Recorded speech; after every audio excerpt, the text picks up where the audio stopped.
Saudara-saudara, perbandingan antara Kristen dan Islam selama ini saya mempelajari dan saya teliti dengan baik sekali, jauh antara langit dan bumi. Islam mengajarkan kekerasan, boleh membunuh manusia lain karena perbedaan keyakinan, dan satu-satunya agama di dunia ini yang boleh berperang hanya Islam. Waqtuluhum haitsu taqiftumuhum wakhrujuhum min haitsu akhrajakum. Bunuhlah mereka di mana saja kamu jumpai mereka. Di ayat yang lain, surat At-Taubah ayat 29, qatilul ladzina la yu'minuna billahi wa bil yaumil akhir. Bunuhlah mereka yang tidak beriman kepada Allah dan Rasul.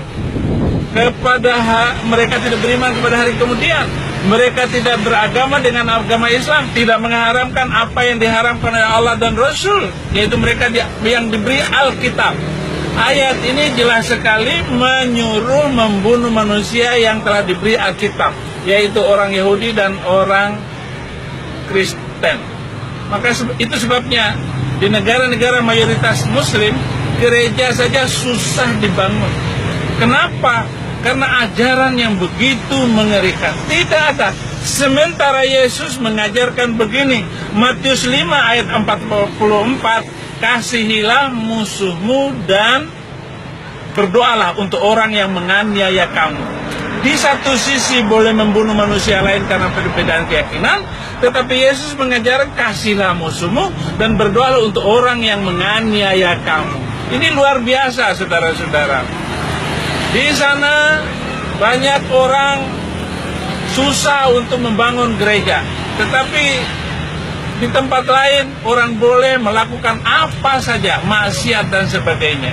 Maksiat diberi, tetapi orang beribadah kepada Tuhan dilarang. Itu perbedaan-perbedaan. Apalagi di dalam Alkitab dengan Al-Quran itu beda jauh sekali. Misalnya, Ibu Yesus Kristus dalam Al-Quran itu adalah Maryam, saudara Harun, kakaknya Musa. Bagaimana mungkin Al-Quran mengatakan seperti itu?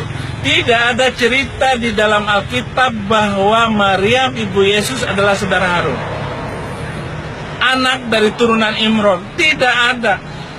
Maryam tidak punya saudara laki-laki. Tidak ada. Inilah sebabnya saya katakan bahwa Al-Quran ini bukan firman Tuhan. Bukan firman Tuhan. Jadi karangan dari Nabi Muhammad. Belum lagi kalau kita memperhatikan ayat-ayat yang berkaitan dengan perkawinan Nabi. Semua ayat-ayat Al-Quran itu untuk membela Nabi. Lalu dipanggillah Jibril untuk membenarkan semua perbuatan Nabi. Misalnya di dalam Al-Quran surat An-Nisa ayat 3, laki-laki hanya boleh beristri 4, tetapi Nabi Muhammad istrinya 11. Istrinya 11 yang diakui oleh orang Islam. Yang saya baca dalam kitab Al-Halabiyah, itu istrinya 23 orang. Jadi beda jauh semuanya ini. Nah, kalau ayat-ayat itu semuanya membenarkan perbuatan Nabi. Bagaimana Nabi menikah dengan Zainab binti Jahsy, menantunya sendiri, yaitu istri dari Zaid bin Harithah. Zaid bin Harithah, dia menikah dengan menantunya itu tanpa masa idah. Jadi tidak ada idah. Begitu diceraikan langsung menikah.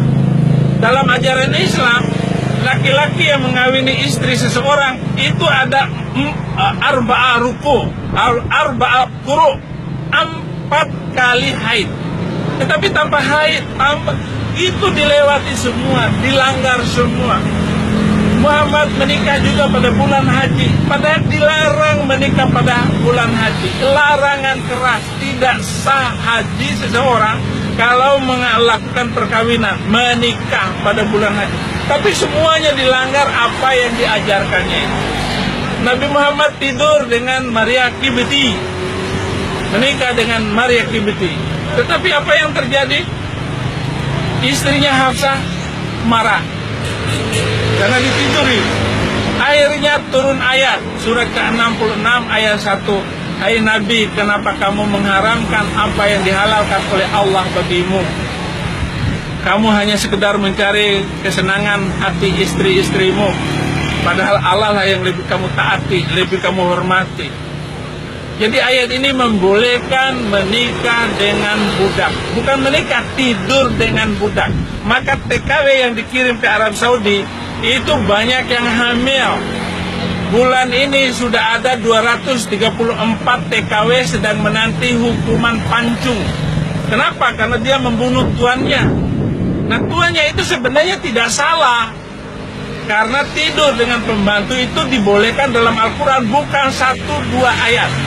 Artinya hukum yang dibuat di dalam Alkitab, tidak boleh tidur dengan pembantu, tidak boleh nikah dengan pembantu, harus menghormati yang namanya budak, tetapi oleh Al-Quran dihalalkan dan dibolehkan. Ini bagaimana, saudara? Bagaimana ajaran semacam itu? Itu sebabnya saya pindah dari ajaran yang nggak jelas itu. Saya meninggalkan Islam itu sendiri yang sudah membesarkan 41 tahun. Saya percaya kepada Al-Quran dan kitab suci itu. Dan saya percaya, bahkan anak saya 3 orang itu saya kasih nama Fikri Khomeini, Saddam Hussein, Muammar Gaddafi. Kenapa? Karena begitu hebatnya iman saya kepada Islam, begitu fanatiknya saya menjadi orang Kristen Islam pada waktu itu. Nah, tapi sekarang bubar karena saya telah melakukan perbandingan antara Alkitab dengan Al-Quran.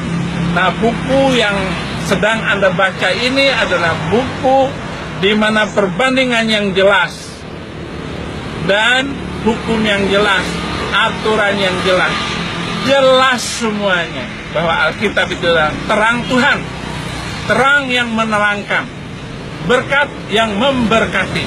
Itulah yang saya nikmati selama ini. Dan saudara-saudara,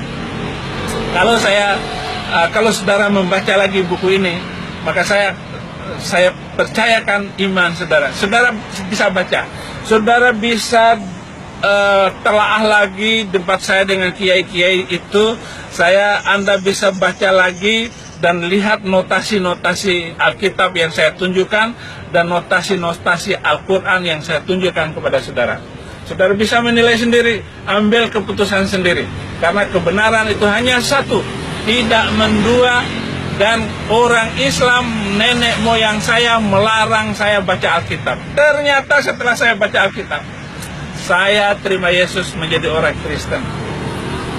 Saya percaya kalau semua orang Islam membaca Alkitab, mereka pasti memilih kebenaran, pasti memilih Yesus sebagai Tuhan dan Juru Selamat.